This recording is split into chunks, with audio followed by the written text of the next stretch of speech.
Yo soy Sara Caso y esta es mi Galería de Arte. Hoy venimos a presentar el video podcast Caso al Arte. A lo largo de los años, yo creo que todos nos hemos enamorado de algunos actores o actrices que han formado parte de nuestra vida, obviamente sin que ellos lo supiesen, pero muchos de ellos además han tenido un impacto con sus actuaciones, con las escenas, las veces que han aparecido en la televisión, y me hacía especial ilusión traerlos aquí para poder hablar con ellos y preguntarles sobre cosas relacionadas con el arte y su relación con el mundo del arte.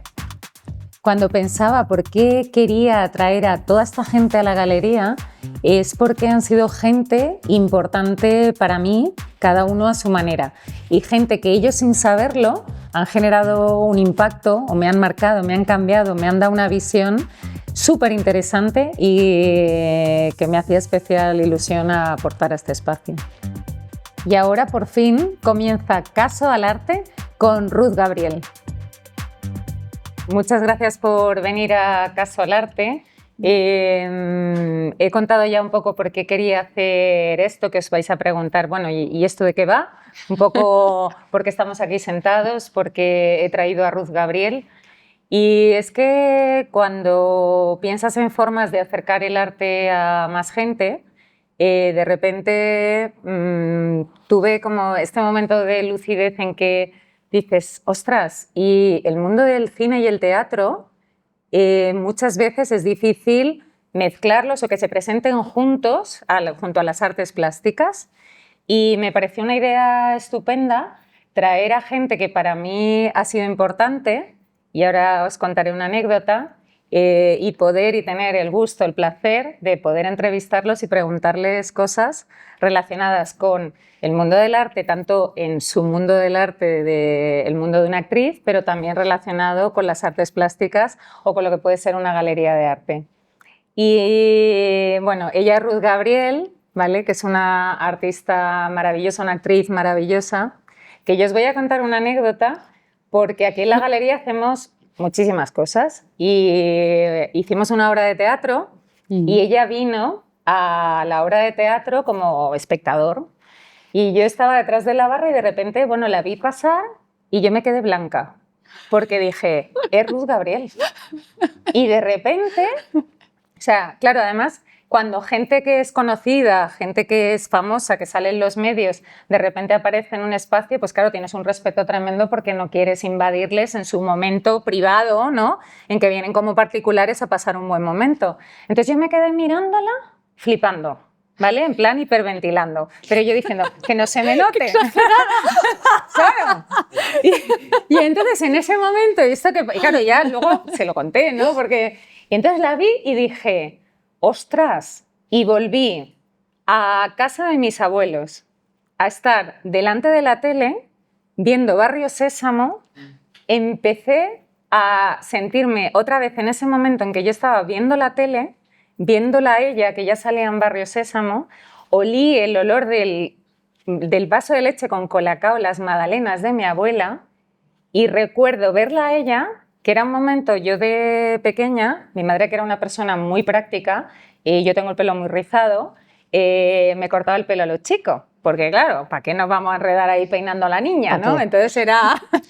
Y yo de repente la vi a ella en Barrio Sésamo, que era algo que yo veía habitualmente, con el pelo corto, una chica guapísima, y dije, lleva el pelo corto.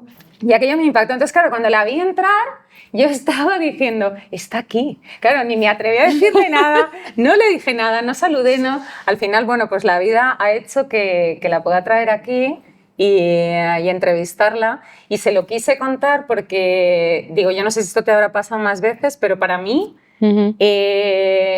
ella fue algo súper importante en mi vida, casi sin darme cuenta, porque cuando eres pequeña no lo analizas. Esto ha sido cuando ha pasado el tiempo, que de repente dices, tú fíjate, una imagen, cómo puede impactar en una persona y cómo puede reforzarte en un momento cuando tú eres un poco la ovejita negra, porque bueno, pues, la mayoría de chicas en ese momento pues, llevaban el pelo largo y era un poco raro ver a una niña con el pelo corto, ¿no? Sí, es verdad que esto que tú me cuentas lo he estado escuchando, pero muy recientemente, no lo escuchaba yo en su momento, ha sido más reciente.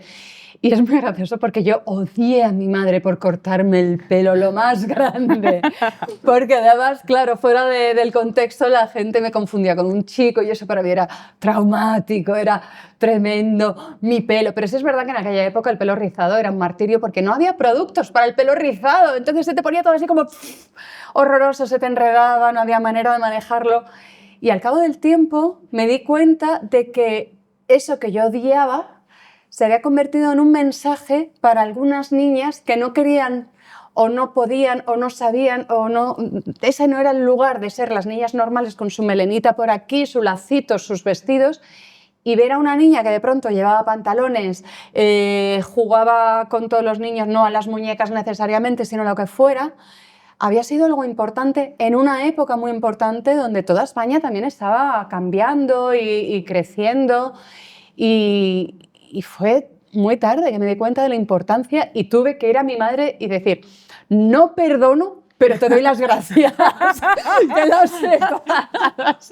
Algo así le dije. Y dijo, bueno, pues ya está. Y misión cumplida de alguna forma, porque al final cuando tenemos un trabajo que es de exponerse, no es solo para que yo salga en la tele, sino porque estoy creando un mensaje para los demás. Esa es la labor que tenemos como artistas en cualquiera de las disciplinas, es llegar y conectar con los demás.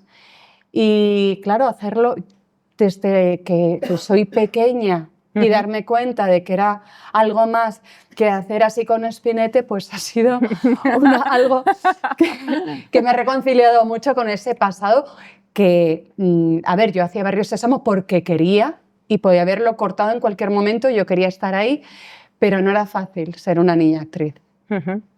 Porque además empezaste, tu padre era actor, ¿verdad? Tu madre escritora. Sí. Y empezaste de muy jovencita. ¿Sabías desde muy pequeña que querías ser actriz? Sí. O sea, la primera vez que yo me subí a un escenario tenía 11 meses. Estaba sustituyendo a mi hermano, porque ya era mayor. Entonces necesitaban todavía un bebé y yo la primera vez que me subí a un escenario fue ahí, porque mis padres tenían una compañía de teatro independiente, claro, tiraban de lo que tenían alrededor. Esa ahora se llamaría explotación, pero queda muy bonito, así como leyenda, queda estupendo.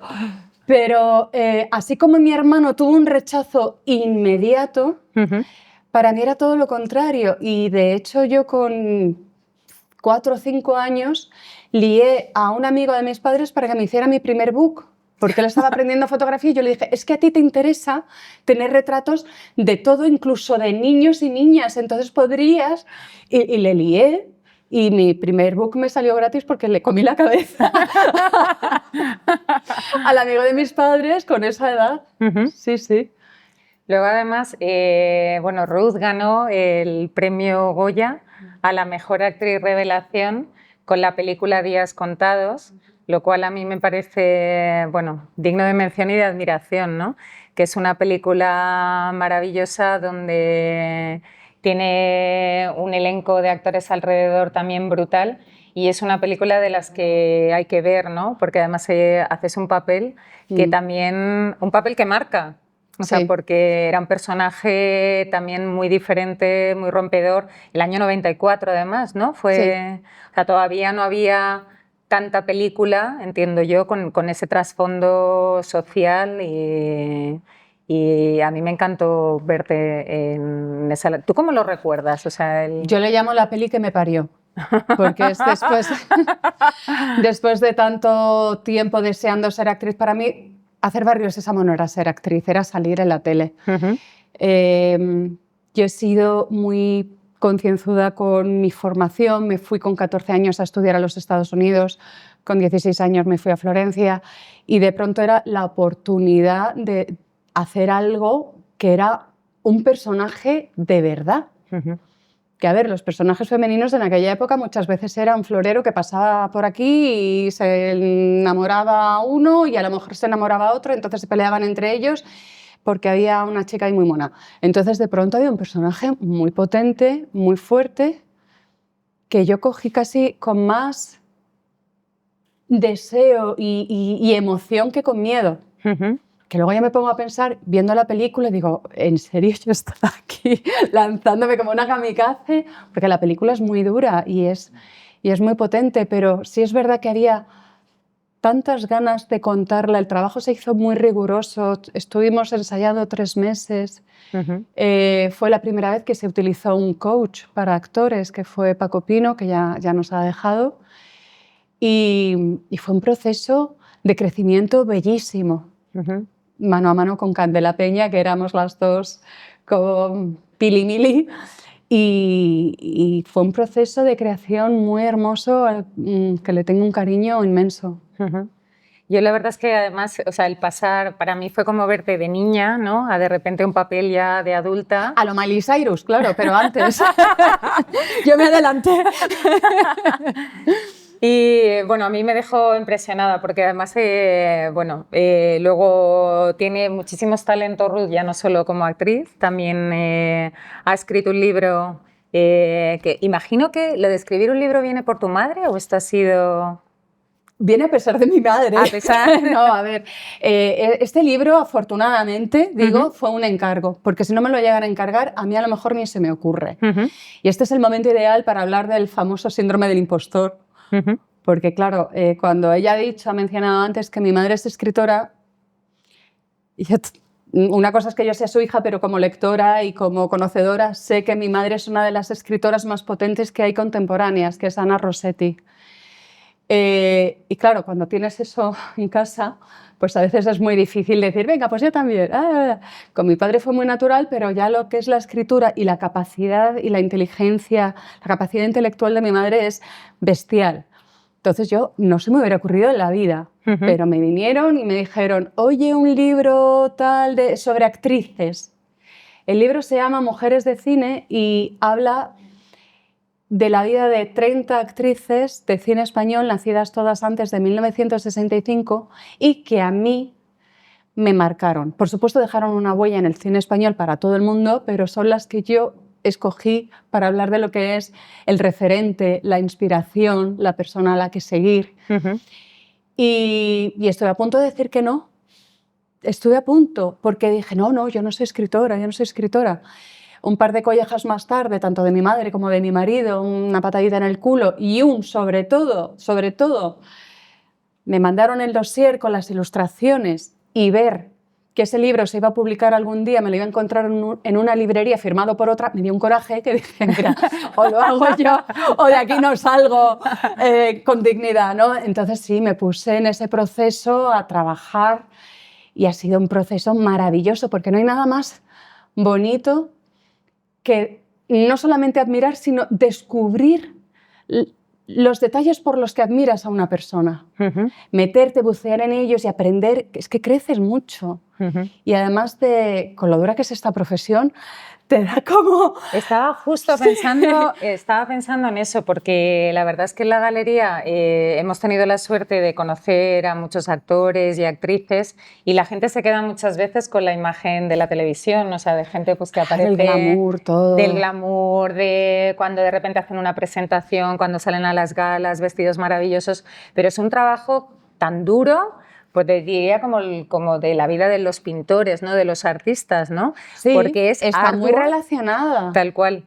Y es una cosa que yo creo que es de las profesiones más duras de continuar y de seguir. Y ahora, sobre todo, las mujeres, a medida que van pasando los años, parece que ahora hay una conciencia de hacer papeles para mujeres de una cierta edad. Y sigue costando y se sigue pidiendo un estándar físico, que seas, que estés, que es como de, pero venga, vamos a ver, tengo 50 años, me haga lo que me haga, no voy a dejar de tenerlos.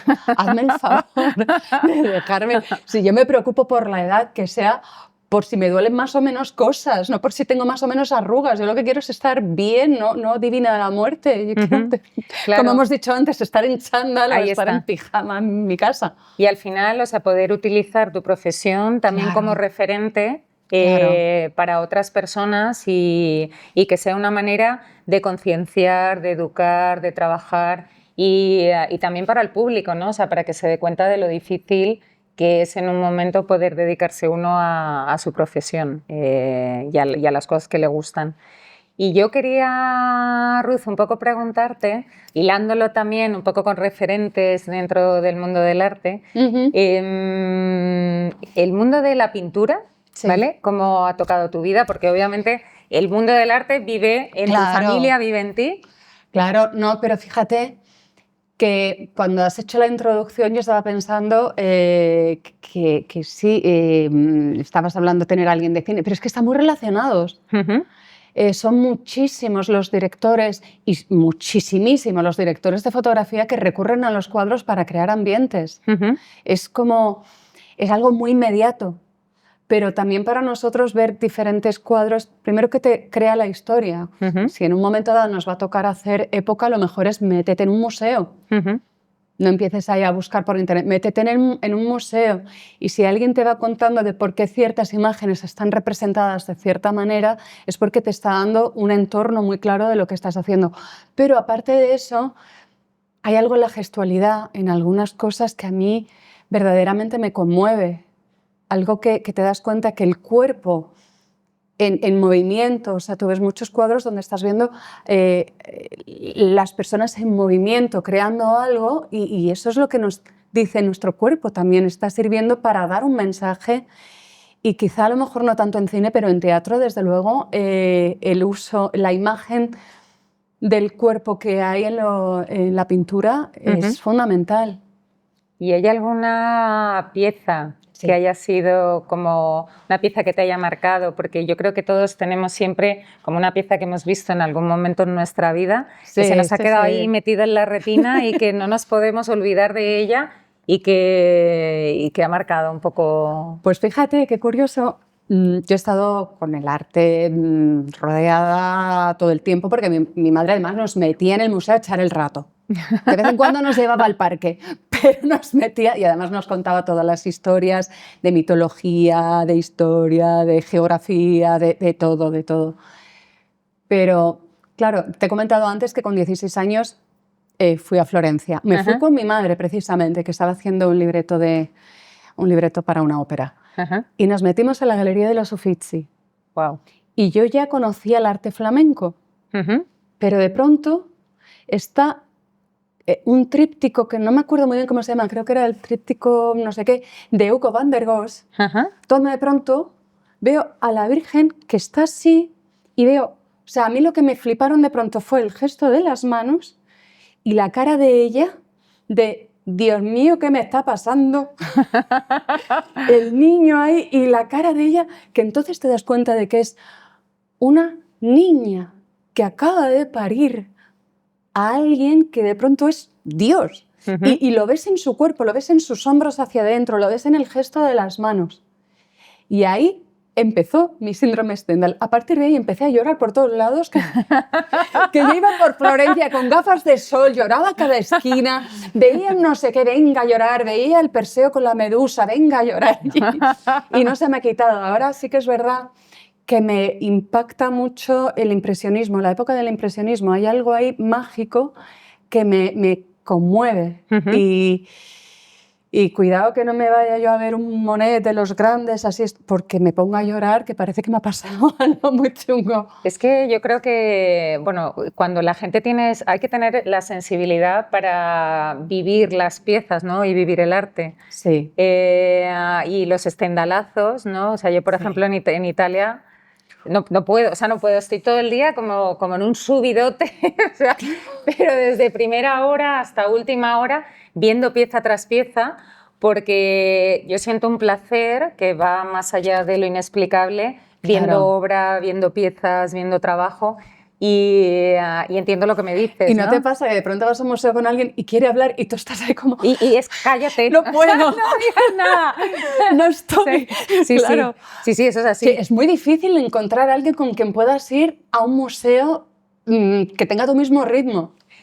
Yo de no, observación claro, o sí, de sí. lo que o de hablar o no hablar. O sea, yo tengo ese problema. Yo normalmente voy con historiadoras del arte que aguantan carros y carretas, Ya, me claro. refiero, que te puedes ir con ellas a un museo y pueden estar 3 horas y 4 horas viendo piezas y no se cansan, porque... Pero para mí es diferente cuando ahora si alguien te lo está explicando porque hay algo ahí intelectual que me está desapegando de lo emocional. Claro, sí, sí. Entonces, eso me ayuda a comportarme como un ser humano normal, normalito y tal. Pero si yo voy sola, estoy perdida.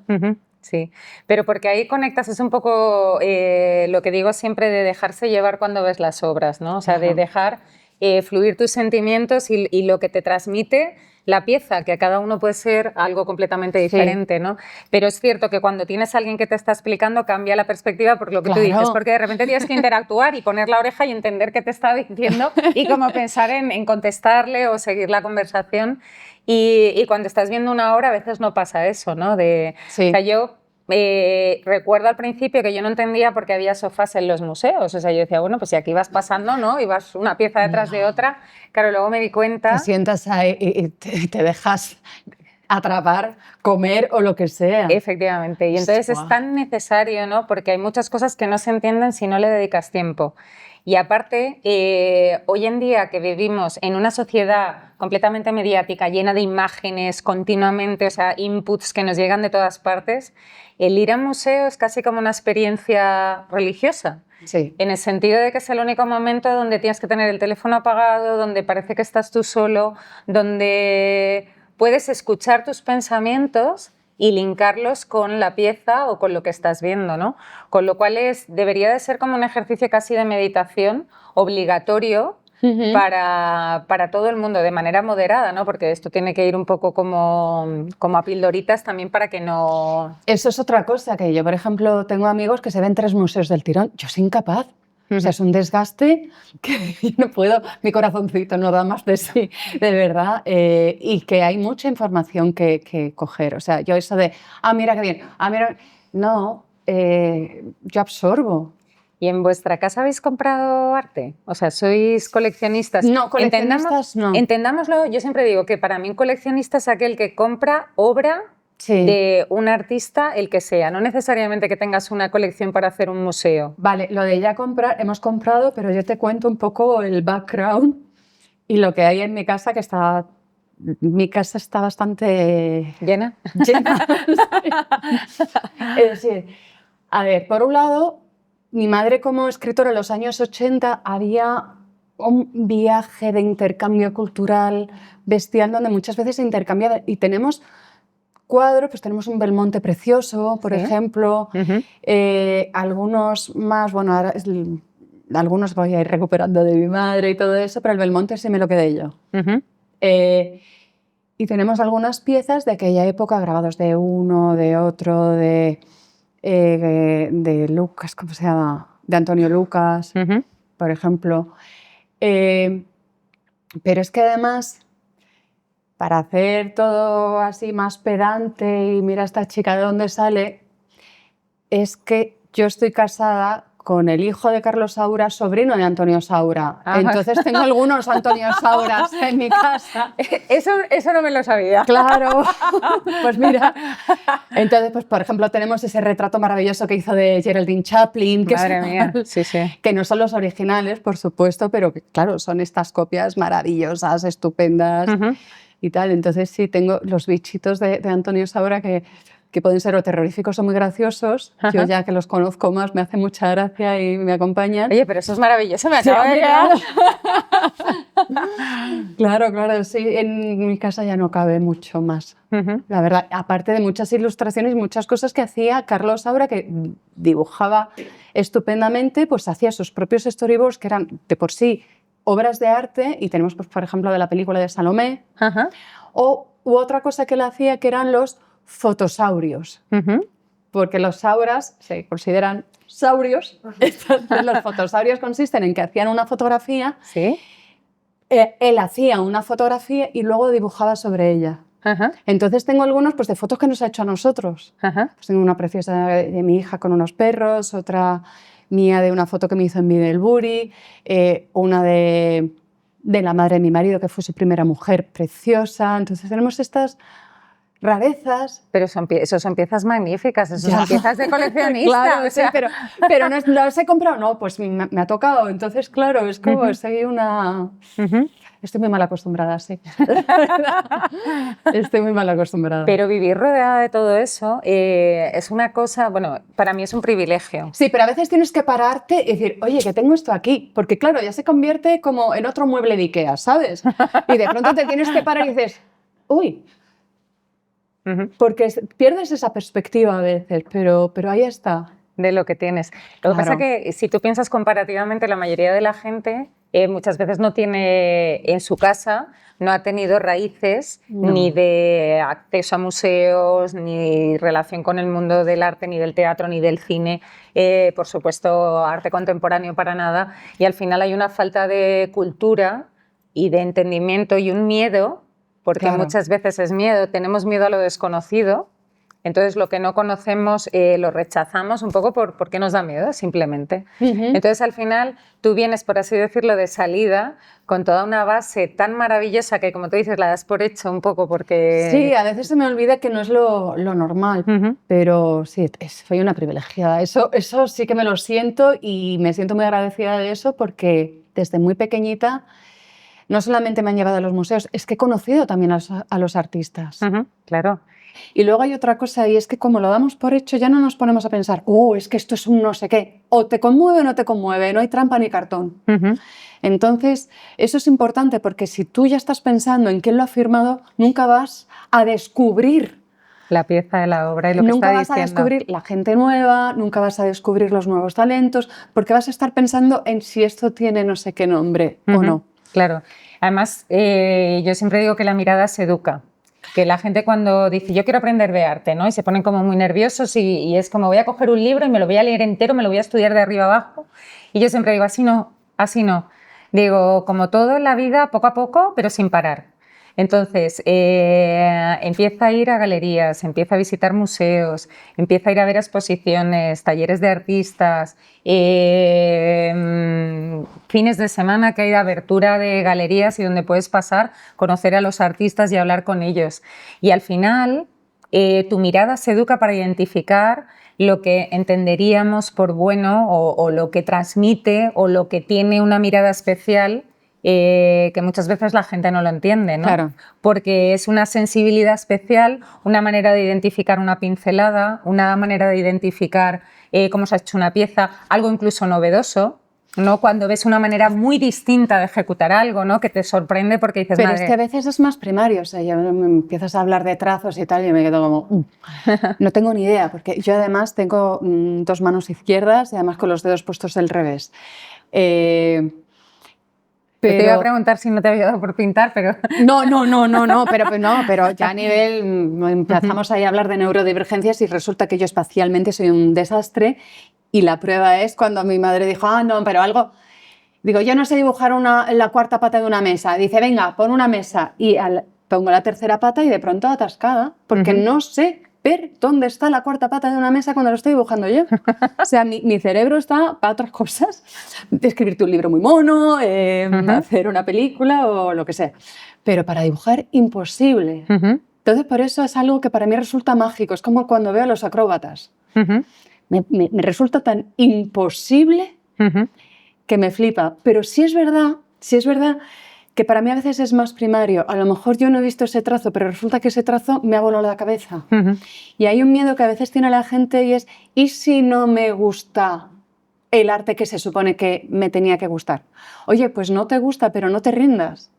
Sigue mirando porque en algún momento vas a descubrir algo que sí y eso va a ser la puerta para que a lo mejor vuelvas y digas, pues no está mal. Yo recuerdo que yo tardé muchísimo tiempo en disfrutar del arte conceptual, más conceptual, ¿no? Tardé mucho porque mi cabeza iba por un camino mucho más clásico.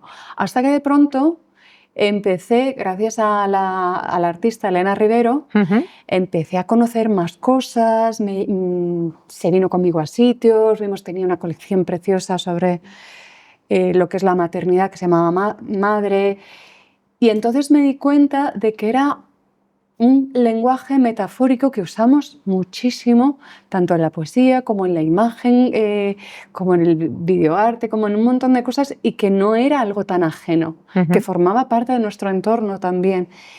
Pero si yo me hubiera quedado como, no me gusta el arte tan moderno, tan conceptual, esto no es para mí, esto no sé cuánto, me hubiera creado un drama que lo hubiera rechazado. Además es que el arte contemporáneo, en general, bueno, ya no el arte conceptual, que es, como Sí, por así decirlo, otra área, pero el arte contemporáneo es un arte que hay que entenderlo en el sentido de mirarlo, verlo, analizarlo, porque tienes que educar la mirada y no es una cosa...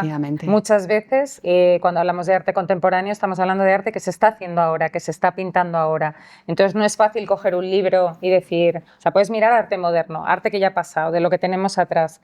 Pero no hemos llegado al contemporáneo, al contemporáneo, claro. Entonces, cuando tú pones la mirada, como por ejemplo en esta galería, ¿no? Pones la mirada en los artistas que están pintando ahora, los artistas están pintando el mundo que les rodea, están pintando las cosas que les inquietan, las cosas que les mueven. Entonces, muchas veces tenemos todavía en la retina el arte que hemos visto pues, en los libros de historia, lo que hemos visto antiguamente, ¿no? Y nos cuesta como adaptarnos y entender lo que están haciendo ahora mismo, ¿no? Y a mí me parece lo más interesante, porque yo siempre digo, ¿con qué te vas a identificar más que con la gente de tu generación que está pintando? ¿No? Yo esto lo pienso, digo, a lo mejor digo, yo me siento menos identificada con una señora del 16, no sé vosotros, o sea, claro, ¿no? O sea, para mí, ¿no? No, claro. Pero esto ya es un tema personal. Y es verdad que a la gente del arte contemporáneo a veces le cuesta porque están intentando muchas veces analizar una pintura desde un punto de vista clásico, más un figurativo tradicional. Efectivamente, y entonces los códigos son diferentes, ¿no? Y oyes muchas veces, pues a lo mejor un comentario de, pues si no ha terminado esto, o aquí le falta no sé qué, o esta parte. Entonces es otro lenguaje, ¿vale? Que hay que analizar y hay que identificar. Pero ¿no crees que eso sucedería en todas las épocas? ¿Que los contemporáneos en cada época tendrían el mismo problema? Por supuesto. Y cada vez que intentaban hacer algo diferente y salirse del zapato, pues los quitaban. De hecho, siempre ha habido como los pintores de cámara, ¿no? Los que hacían las cosas que todos querían, y luego estaban los que iban a sus cosas, ¿no? Que luego con el tiempo han sido los que, bueno, muchas veces han aparecido como la gente que estaba innovando en ese momento, pero su innovación se plasmaba a lo mejor 100 años después, ¿no? Que teniendo en cuenta además que, claro, ahora hay muchísimos medios para llegar, o sea, los artistas están todos intercomunicados, sabes lo que están haciendo, pero antiguamente te tenías que coger un caballo y te tirabas 6 meses para ir a ver a un pintor en Flandes y ver qué estaba haciendo. Entonces, claro, era otra manera de trabajar y otra manera de hacer las cosas. Pero también hay que tener en cuenta que cuando estamos viendo a los pintores o los escultores o los artistas contemporáneos hoy en día, lo que estamos viendo es otras miradas sobre el mundo en el que estamos. Claro. Que a veces hay cosas que se nos escapan y es como... Yo no me había fijado que de pronto ver esto desde otra manera, y nos lo están ofreciendo los propios artistas. Entonces es el beneficio que tenemos ahora para ampliar las miradas y que nos sirva de algo. No solamente vamos a vivir de las noticias. Hay una cosa que en esta galería trabajamos con artistas jóvenes, artistas emergentes, y a mí me hace mucha gracia porque, por ejemplo, tenemos una artista, señorita Escarlata, que pinta bodegones. Y pinta bodegones contemporáneos. Entonces, cuando yo le digo a la gente, esto es un bodegón, y ve unos chetos, una Coca-Cola, unas gominolas, me miran como que es un bodegón. Y digo, ¿pero tú qué te crees? ¿Un bodegón? En una mesa, ¿qué tienes en tu mesa? Faisanes. Digo, porque vamos, claro, es como... Y entonces dicen, pues no lo había pensado. Y los racimos de uvas todos súper bien puestos en cascada. Y una mosca encima, ¿no? Claro, por supuesto. O sea, no, es que claro, tío, o sea, tenemos otro tipo de bodegones actualmente. Entonces, claro, la gente se queda como divertida y dice, anda, pues es verdad. Y digo, ¿no te sientes más identificado? Y además, estás comprando siempre un pedacito de historia.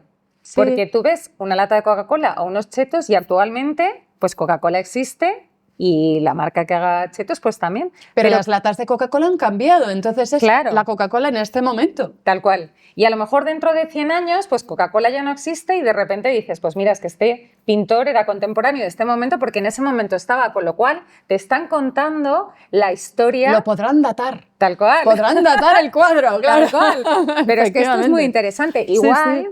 que, por ejemplo, cuando hacemos análisis de historia del arte, siempre estamos preguntando, ¿pero este artista era amigo del otro? ¿Se conocían?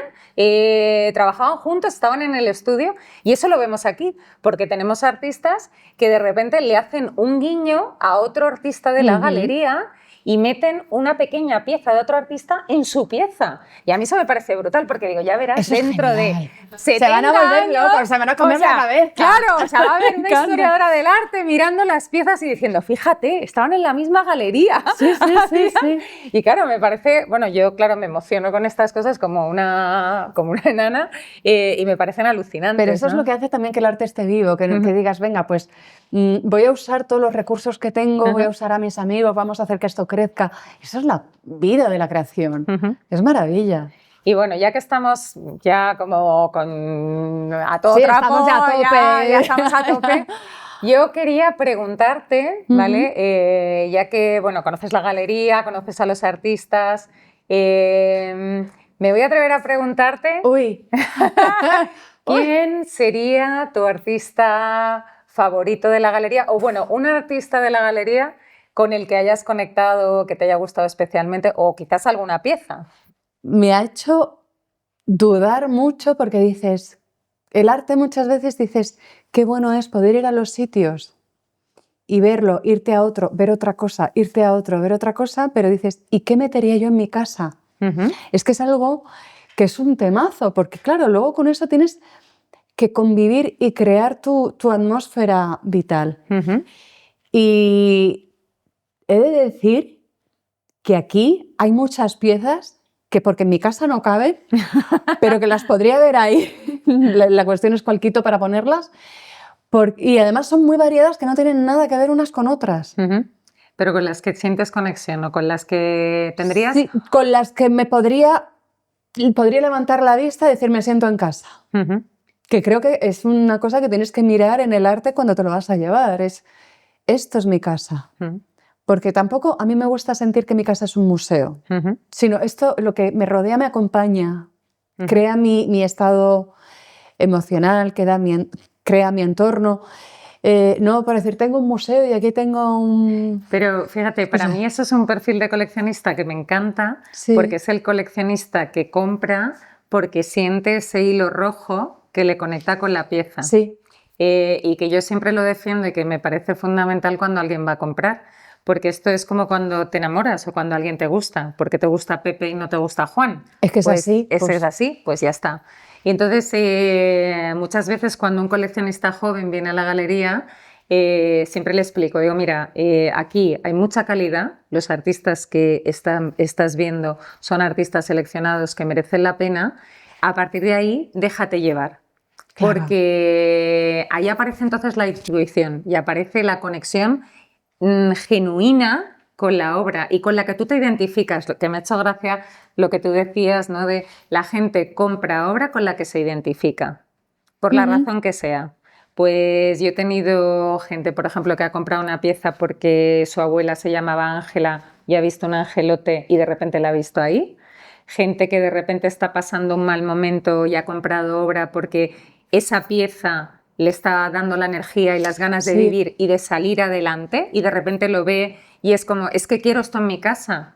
Claro. Porque el arte lo que hace es llenarte el alma. Te mueve las energías. Exactamente. No es inocuo, te llena el alma o te la vacía. O te la revuelve, porque vamos a ver, un pintor maravilloso que me alucina, que es Goya, del cual fui productora asociada del documental Goya el ojo que escucha. Ostras. Claro, ahí aprendí un montón.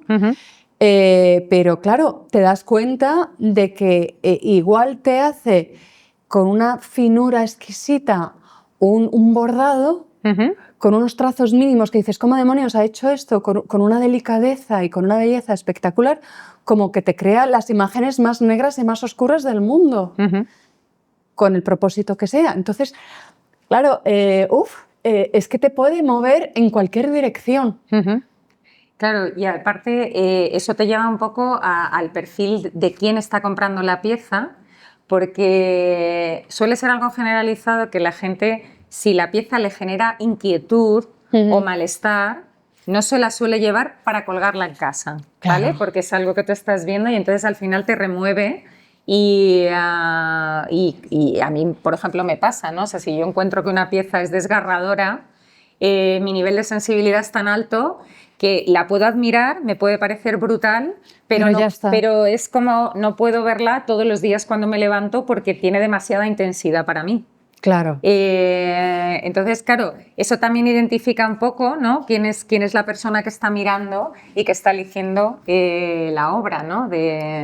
Y luego, además... ¿Y para qué? ¿Y para qué? ¿No? Porque luego también está el coleccionista que compra como inversión y estamos hablando de otros criterios y que Obvio, claro. Muchas veces, en ocasiones, no son piezas para su casa, sino que son piezas pues, que van a sitios, almacenes, etcétera, que esto es un placer también, ¿no?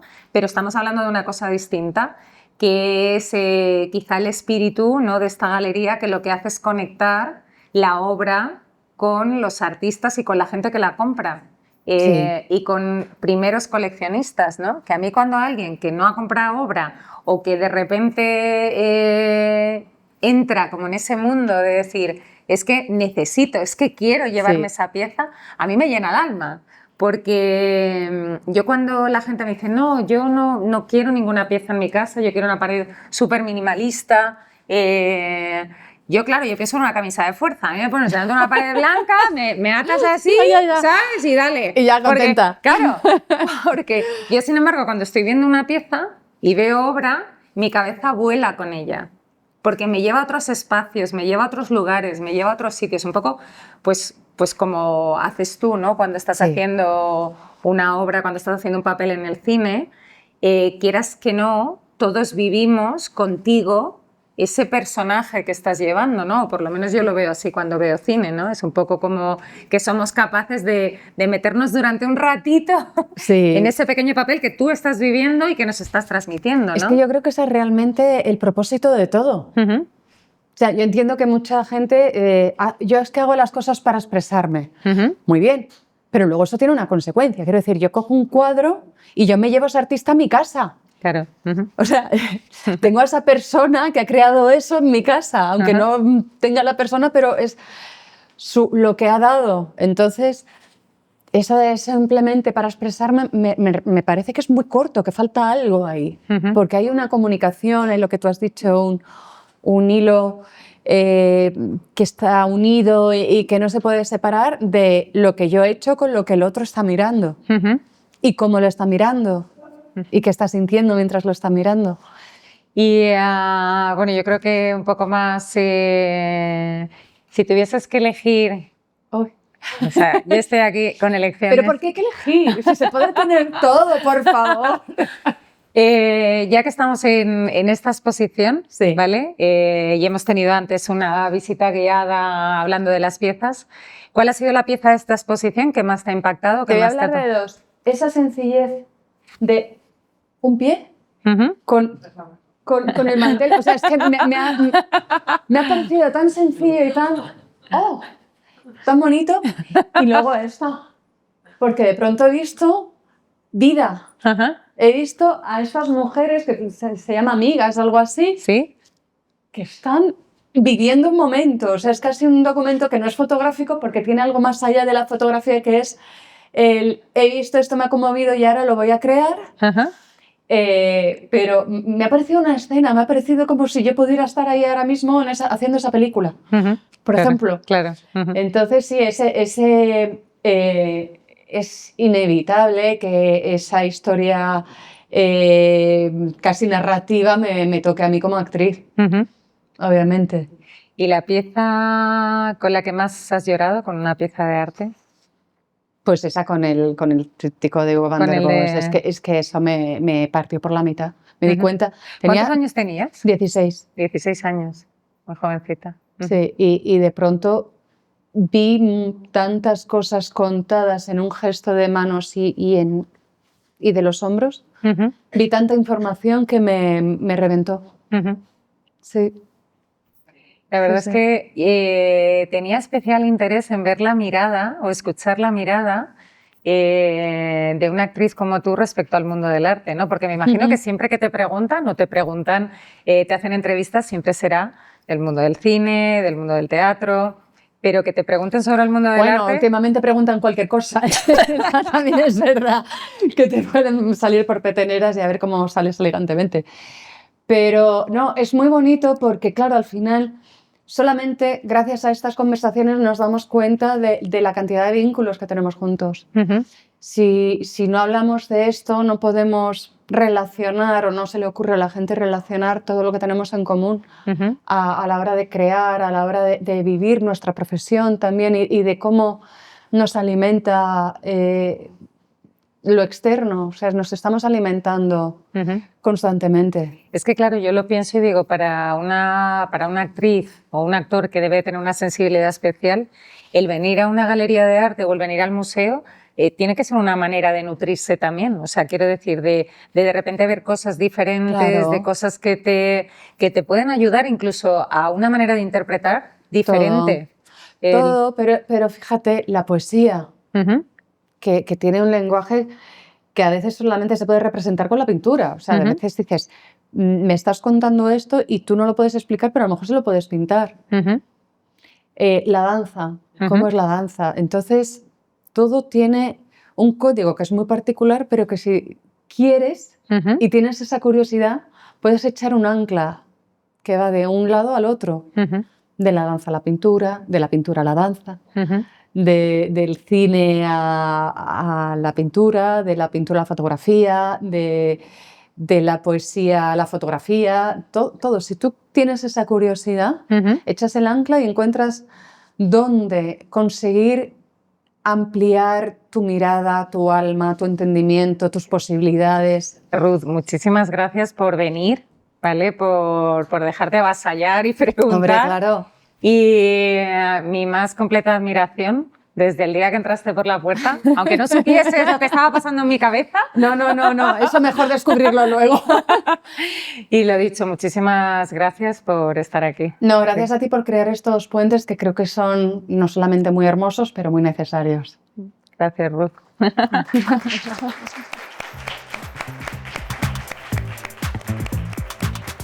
¡Qué bonito!